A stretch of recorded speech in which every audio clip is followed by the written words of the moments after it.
Good evening everyone. In today's turn we are going to start from the topic derivation of gas laws. Topic is derivation of gas laws. तो जैसा अभी आपने पीछे देखा था कि जो लॉज थे बॉयल्स लॉ, चार्ल्स लॉ, गैलिस्टैक लॉ, इन सब का जो स्टेटमेंट आपने लिखा था, रिलेशन लिखा था, उनको ड्राइव करना है। और किसकी हेल्प से करना है? प्रेशर के रिलेशन से। जो आपने अभी pressure exerted by a gas का एक रिलेशन ड्राइव किया 1/3 रो वी बार स्क्वायर, या फिर डिफरेंट फॉर्म्स में मास, वॉल्यूम, तो उनमें से किसी की भी हेल्प से आपको सिमिलर जो लॉ लिखा है वो ड्राइव करना है। तो जैसे suppose that first of all we are talking about Boyle's law. सबसे पहले जो हमारा आ रहा है वो बॉयल्स लॉ है। तो बॉयल्स लॉ में आपको क्या करना है? स्टेटमेंट भी लिखना है, जैसे आप पीछे बता रहे थे वहीं से स्टार्ट करना है कि it states that at constant temperature pressure and volume of a gas are inversely proportional to each other. उसके बाद आपको स्टेटमेंट के बाद में फॉर्मूला भी लिखना है बॉयल्स लॉ का, PV is equal to constant, और उसके बाद में ड्राइव करना स्टार्ट करना है। तो डेरिवेशन जो है हमें किससे करना है? प्रेशर के रिलेशन से करना है, ठीक है। तो हमें पता है प्रेशर का जो रिलेशन है वो होता है, जो आपने लिखा था वो ये था 1/3 rho V bar square, average velocity के टर्म्स में, या डायरेक्ट वी स्क्वायर भी लिख सकते हैं, और या फिर आप इसको जो है ऐसे भी लिख सकते हैं mn/v we bar square. Drive करके आपको इस फॉर्म में लाना है। इसका मतलब ये जो वॉल्यूम है सबसे पहले तो ये इस साइड आएगा PV 1/3, और ये जो mn है मास ऑफ ईच मॉलिक्यूल और नंबर ऑफ मॉलिक्यूल्स इनका प्रोडक्ट, ये बन जाता है total mass into V bar square, ठीक है। अब PV तो आ चुका है, राइट साइड में अगर सारी चीजें कांस्टेंट प्रूव हो जाए तो इसका मतलब ये बॉयल्स लॉ का रिलेशन जो है वो प्रूव कर देगा प्रेशर का फॉर्मूला। आप राइट साइड में देखिए 1/3 तो कांस्टेंट है, मास भी कांस्टेंट है, बट ये जो है वी बार वेलोसिटी, इसके लिए हम लेकर चलेंगे कि जब टेम्परेचर कांस्टेंट होता है एट कांस्टेंट टेम्परेचर, जब टेम्परेचर कांस्टेंट होता है तो kinetic energy of gas molecules भी कांस्टेंट होती है, क्योंकि आपने काइनेटिक इंटरप्रिटेशन ऑफ टेम्परेचर पढ़ा है। तो अगर टेम्परेचर जैसे जो भी चेंजेस होंगे तो वो उसके अकॉर्डिंग काइनेटिक एनर्जी भी क्या होगी? Constant, will also be constant, ठीक है। तो इसमें आपने लिखा PV is equal to, sorry इसको इसमें बाद में पुट करेंगे, पहले हम काइनेटिक एनर्जी का कॉन्सेप्ट लेते हैं। काइनेटिक एनर्जी का फॉर्मूला बनेगा 1/2mv बार स्क्वायर, क्या होगी? कांस्टेंट, और जब ये कांस्टेंट है तो डायरेक्ट लिख सकते हैं v बार स्क्वायर, यानी कि वेलोसिटी भी कांस्टेंट होगी अगर काइनेटिक एनर्जी कांस्टेंट है।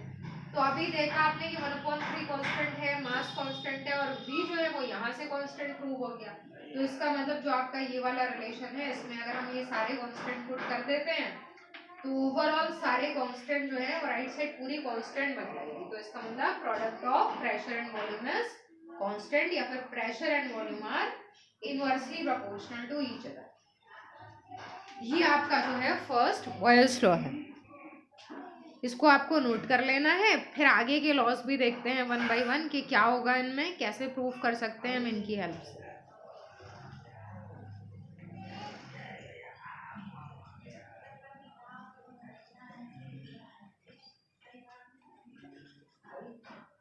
सो I hope it's noted down. इसके बाद आते हैं सेकंड नंबर चार्ल्स लॉ पे, ठीक है। तो देखिए सेकंड नंबर जो है चार्ल्स लॉ।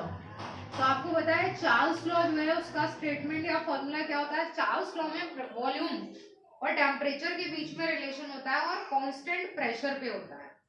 तो स्टेटमेंट में बताएंगे at constant pressure volume and temperature of a gas are inversely proportional to, sorry are directly proportional to each other. तो यानी कि आपको प्रूफ करके ये लाना है V/T is equal to constant, या फिर आप जो है ना रिलेशन लिखते हैं तो V प्रोपोर्शनल टू T आता है ना, ठीक है। तो इसको कहाँ से स्टार्ट करेंगे? वही प्रेशर के फॉर्मूले से। तो we know pressure is equal to, same formula लेकर चलते हैं mn/v into V bar square. अब आपको करना क्या है? इधर वॉल्यूम टेम्परेचर आना चाहिए। तो पहली बात तो यहाँ प्रेशर नहीं आएगा, वॉल्यूम आएगा तो इंटरचेंज करते हैं साइड्स को। अब हमने इंटरचेंज किया तो वॉल्यूम इस साइड में आ गया और 1/3 mn/p v बार स्क्वायर। ठीक है, अब आप बोल रहे हैं कांस्टेंट प्रेशर, मतलब प्रेशर तो कांस्टेंट है ही। दूसरी बात, ये दोनों मिलके मास बनाएंगे, वो भी कांस्टेंट होगा, 1/3 भी कांस्टेंट है, बचा क्या, v बार स्क्वायर।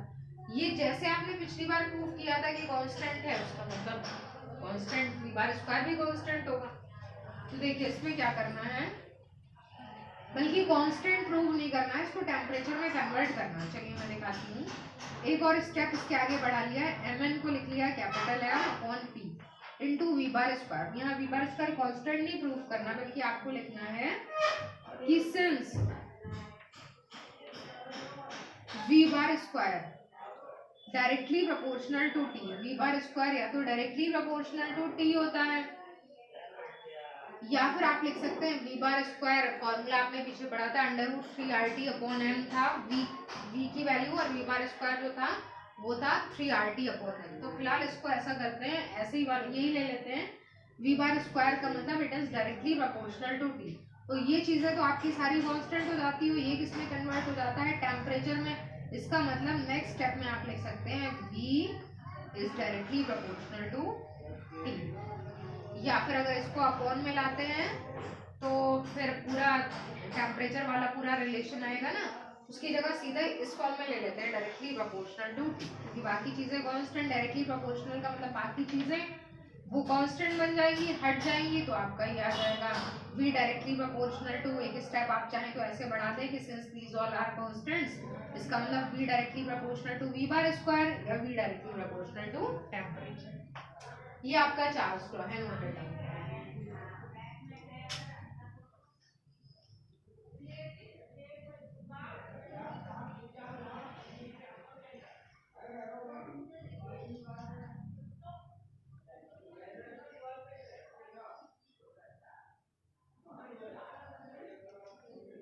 फिर इसके बाद जब आप नेक्स्ट रिलेशन पे आते हैं, बॉयल्स लॉ और चार्ल्स लॉ के बाद आता है next Gay-Lussac law.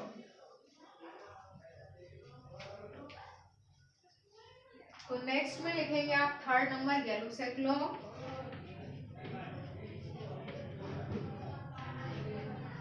Gay-Lussac law, इसमें प्रेशर और डायरेक्टली प्रोपोर्शनल टू टेम्परेचर आता है। तो फिर से प्रेशर के फॉर्मूले से स्टार्ट किया, 1/3 mn/v v bar square, we know this. उसके बाद आपने इसको कन्वर्ट किया 1/3 m/v v बार स्क्वायर। यहाँ आपका रिलेशन आना क्या चाहिए, ये तो यहाँ p तो ऑलरेडी आ ही रहा है, बस इधर t में कन्वर्ट करना है। तो आप क्या करेंगे, लिख देंगे कि since m mass and volume of the gas, क्योंकि ये एट कांस्टेंट वॉल्यूम होता है, तो at constant volume mass is already a constant and v bar square is directly proportional to t, so we can write this implies p directly proportional to v bar square और p is proportional to t। ये आपका third यानी कि Gay-Lussac law आता है। ठीक है, इसको भी नोट कर लीजिए। फोर्थ नंबर पे आती है आपकी perfect gas equation. Fourth number पे परफेक्ट गैस इक्वेशन।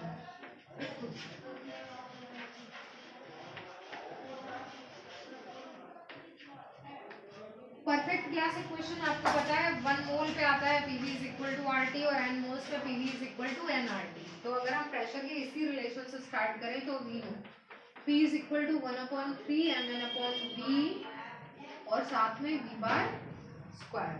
ठीक है, तो इसमें आपका जो है 1/3 mn/v v बार स्क्वायर, इसमें आपको गैस इक्वेशन प्रूव करनी। तो बॉयल्स लॉ के जैसा पहले तो इसको चेंज किया 1/3 m/v और v बार स्क्वायर। ठीक है, सॉरी यहाँ से ये v लेफ्ट साइड में हो चुका है। अब जो कुछ भी आपके पास बचा उनमें ये जो सारी चीजें हैं 1/3 कांस्टेंट, मास कांस्टेंट और जो v बार स्क्वायर है that is directly proportional to t। तो आपका बचता है pv is directly proportional to v bar square या pv directly proportional to t, और इसी से हम बना लेते हैं gas equation for 1 mole pv is equal to RT। ये है आपका फोर्थ जो लॉ, वो परफेक्ट गैस इक्वेशन है। ठीक है, इसको नोट करेंगे।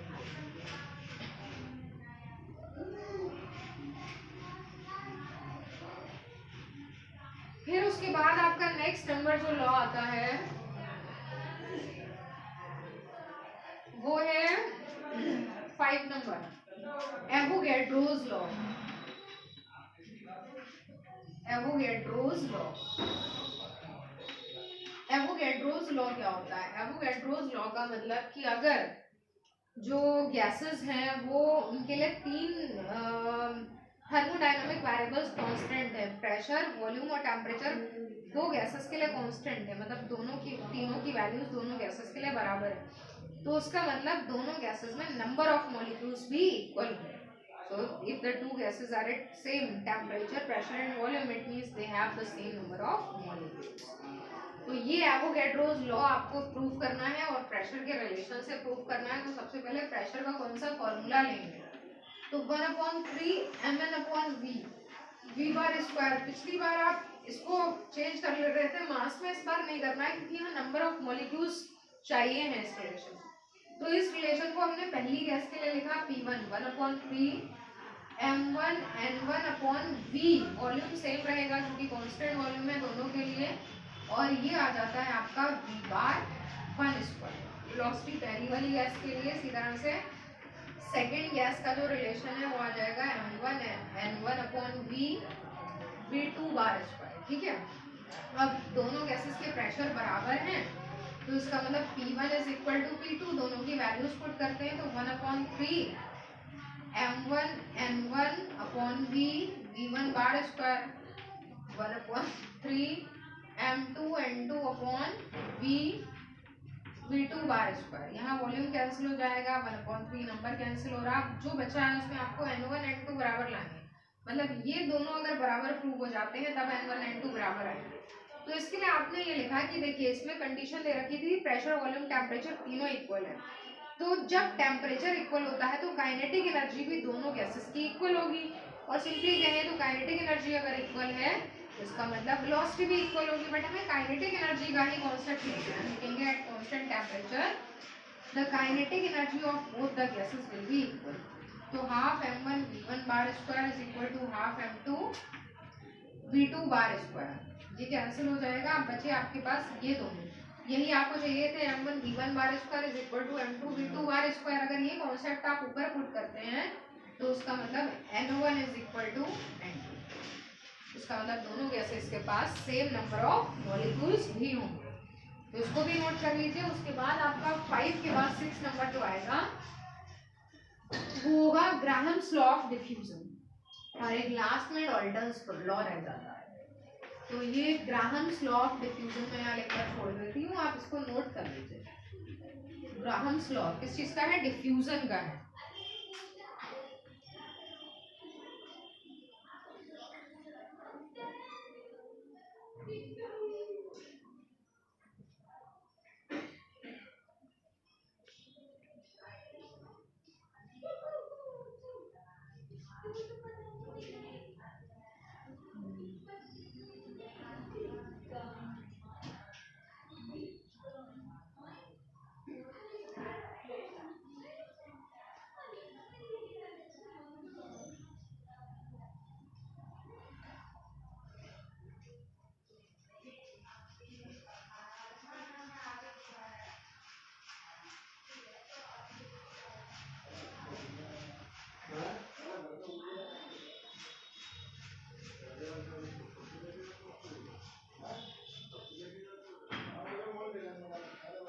So everyone, I hope it's noted down। अब आते हैं ग्राहम्स लॉ ऑफ डिफ्यूजन पे। ग्राहम्स लॉ ऑफ डिफ्यूजन क्या होता है, पहले तो स्टेटमेंट बताना है, सब हर किसी में स्टेटमेंट देना है, इसमें भी स्टेटमेंट मैंने आपको बताया था। यहाँ स्टेटमेंट क्या देना है, यहाँ स्टेटमेंट ये होता है कि eight constant temperature and pressure the rate of diffusion of a gas is directly proportional is inversely proportional to square root of its density। हमेशा रेट ऑफ डिफ्यूजन मतलब डिफ्यूजन जो है वो कैसा होगा, ये इस बात पर डिपेंड करता है कि उस गैस की डेंसिटी कितनी, डेंसिटी ज़्यादा है तो डिफ्यूजन कम होगा, रेट ऑफ डिफ्यूजन। ठीक है, तो रिलेशन जो है इसका ये होता है कि rate of diffusion are inversely proportional to square root of density, या फिर जो है रेट ऑफ डिफ्यूजन की जगह वेलोसिटी भी कह सकते हैं इनवर्सली प्रोपोर्शनल। तो वेलोसिटी का मतलब मॉलिक्यूल्स जो है वो कितने मोशन में है, कितनी स्पीड के साथ चल रहे हैं। तो ये आपको ड्राइव करने के लिए फिर से प्रेशर के रिलेशन से स्टार्टिंग करनी है। तो लिखेंगे we know pressure P is equal to 1/3। यहाँ पे इस फॉर्मूले से स्टार्ट करना है क्योंकि यहाँ पे तो आपको डेंसिटी ही लानी है रिलेशन में। वी बार स्क्वायर की जहाँ नीड होगी एवरेज वैल्यू की वहाँ लिखेंगे, अदरवाइज सिंपली वी लिख सकते हैं। दो गैसेस के लिए अगर रिलेशन लिखें तो ये फर्स्ट गैस का है और ये सेकेंड गैस का P2 1/3 ρ2 V2 स्क्वायर। अब क्योंकि दोनों गैसेस सेम प्रेशर पे ली गई हैं तो P1 is equal to P2 1/3 ρ1 V1 square 1/3 ρ2 V2 square.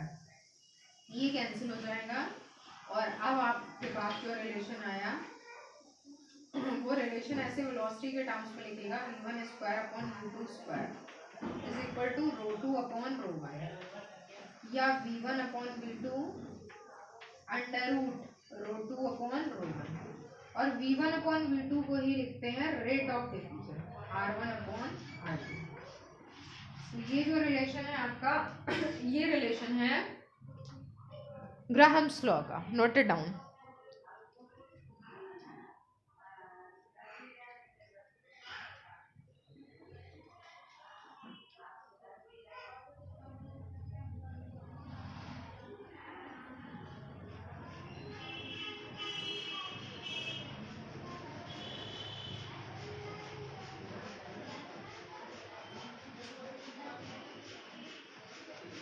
So then coming towards the last law, 7 number, Dalton's law of partial pressure. Dalton's law of partial pressure.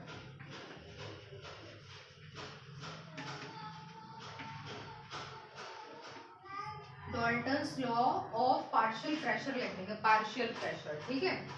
Dalton's law of partial pressure का statement क्या होगा कि suppose that gas is a mixture of some non reacting gases. एक gas जो है वो non reacting gases का mixture है और it exerts some pressure on the walls of the container in which it is kept. एक volume जो है जिसमें गैस को रखा गया है उस कंटेनर की वॉल्स पर प्रेशर P एक्सर्ट करती है। तो that total pressure P will be equal to the sum of the individual pressures या sum of the partial pressures applied by the individual gases if occupying the same volume। अगर individual एक एक करके gas को उतने ही volume में रखा जाए जितनी की इनिशियल पहली वाली गैस रखी गई थी तो उनके जो इंडिविजुअल प्रेशर्स होंगे P1, P2, P3 and so on, जितनी भी गैसेस हैं वो सबका सम उसी प्रेशर के बराबर होगा जो टोटल एक जो नॉन रिएक्टिंग गैसेस का मिक्सचर है वो जो प्रेशर एक्सर्ट कर रही है सेम वॉल्यूम का। तो उसका स्टेटमेंट नोट कर लीजिएगा। रिलेशन क्या प्रूफ करके लाना है, रिलेशन ये प्रूफ करके लाना, मान लीजिए individual pressures P1, P2 and so on जितनी भी गैसेस है तो उनका सम जो है वो टोटल प्रेशर जो सिंगल गैस है उसके बराबर होगा। तो इसमें आपने P1, P2 और जो भी रिलेशन है उनके लिए लिखा, फर्स्ट वाली गैस के लिए लिखा तो M1 N1 upon V, volume सबका सेम है, V1 बार स्क्वायर। इसी तरह से P2 के लिए लिखेंगे तो 1/3 M2 N2 upon V, V2 bar square. और भी जितनी भी गैसेस हैं तो अगर हम इनको सम करें तो P1 plus P2 plus and so on 1/3 और साथ में V कॉमन है, ब्रैकेट के अंदर आता है M1 N1 V1 bar square plus M2 N2 V2 bar square plus and सो। अब यहाँ पर जो बाकी चीजें हैं उनमें आप क्या करेंगे, सबसे पहले तो कांस्टेंट टेम्परेचर पे भी ली गई है ये कंडीशन, तो लिखेंगे at constant temperature kinetic energy will be same. तो आप लिखेंगे यहाँ पर कि half M1 V1 bar square, सबको अगर सम करते जाएं half M2 V2 bar square. तो इसको हमने लेट कर लिया कि हाफ, और मान लीजिए सबका मास जो टोटल है वो m है और सबकी वेलोसिटी जो टोटल है वो v बार स्क्वायर है। इसको यहाँ पे पुट करें। एक और कॉन्सेप्ट लिया है कि मान लीजिए सारे नंबर ऑफ मॉलिक्यूल्स का जो सम है that is equal to m। ये दोनों कॉन्सेप्ट यहाँ रखिए तो 1/3v और साथ में आ जाता है m n v bar square, ठीक है। या फिर इसको ऐसे लिख सकते हैं 1/3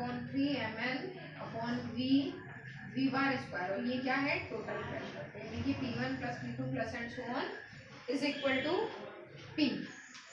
ये आपका लास्ट डाल्टन्स लॉ था। तो यहाँ पर आपके जो जितने भी गैस लॉज हैं सबका डेरिवेशन फिनिश हो गया। ये टॉपिक आपका कम्प्लीटली फिनिश टॉपिक है। इसके बाद में एक चीज़ और आपकी रह जाती है, उसमें 3 टाइप्स की स्पीड हैं, उनके रिलेशन आपको नोट कर लेने हैं, ठीक है। तो देखिए कौन कौन सी स्पीड्स हैं। तो सबसे पहले आप हेडिंग लिखेंगे इसमें average speed of the gas molecules. Average इसलिए क्योंकि आपको पता है कि हर एक अलग अलग डायरेक्शन में मूव कर रहा है, अलग अलग स्पीड भी हो सकती है उनकी। तो अगर हम एवरेज स्पीड फाइंड करें तो दैट इज द एवरेज और mean of the individual speed से लिख देंगे, इट इज द एवरेज और mean of the individual speeds of the gas molecules. तो अगर मान लीजिए n मॉलिक्यूल्स हैं तो अपॉन n। एक रिलेशन तो ये होता है, एक रिलेशन ऐसे भी लिखा जाता है v बार √8 kBT अपॉन पाई m। ये ऑलरेडी ड्राइव था, इनके डेरिवेशन आपको शो नहीं करनी है, बस डायरेक्ट लिखना है। या फिर 8 RT अपॉन पाई m, या फिर लिख सकते हैं 8 PV pressure into volume upon pi. ये एवरेज स्पीड है, ठीक है। ये किसका रिलेशन है, एवरेज स्पीड। इन्हीं में एक रिलेशन आता है आपके पास RMS स्पीड का। नेक्स्ट हेडिंग होगा RMS स्पीड। RMS की फुल फॉर्म है root mean square speed. Root mean square speed का रिलेशन ये होता है VRMS सफिक्स में लिख देते हैं under root V1 square plus V2 square plus and so on VN square upon n। तो रूट मीन स्क्वायर का मतलब होता है it is the square root. यहाँ से स्टार्ट करेंगे, it is the square root. किसका स्क्वायर रूट है, square root of mean of the squares of the individual speeds of the gas molecules. तो स्क्वायर रूट किसका है, मीन का है, और मीन किसका है, स्क्वायर्स जो है इंडिविजुअल स्पीड्स के। तो ये भी फॉर्मूला होता है इसका। इसके अलावा VRMS का रिलेशन जो है ये भी होता है 3 kBT अपॉन m। ध्यान रखिएगा इसमें पाई m है, इसमें m, और इन सभी के टर्म्स में √3 RT अपॉन m। ये आपने पीछे देखा भी था, आपने ड्राइव भी किया था, VRMS का रिलेशन था वो। और या फिर 3 PV अपॉन m। और एक आपकी लास्ट में रह जाती है मोस्ट प्रोबेबल स्पीड, इसको MP कहते हैं। VMP अगर लिखा है तो most probable speed. Most probable का मतलब कि जो maximum number of molecules exist करते हैं जिस स्पीड में, मैक्सिमम नंबर ऑफ मॉलिक्यूल्स जिस स्पीड में पाए जाते हैं, वो स्पीड मोस्ट प्रोबेबल स्पीड कहलाती है। इसका रिलेशन क्या होता है, तो मोस्ट प्रोबेबल स्पीड के लिए डायरेक्ट ये वाले रिलेशंस लिखे जाते हैं, और ये हो जाएगा आपका, इसमें आता है 2 kBT अपॉन m, और इसी तरह से √2 RT अपॉन m और √2 PV अपॉन m।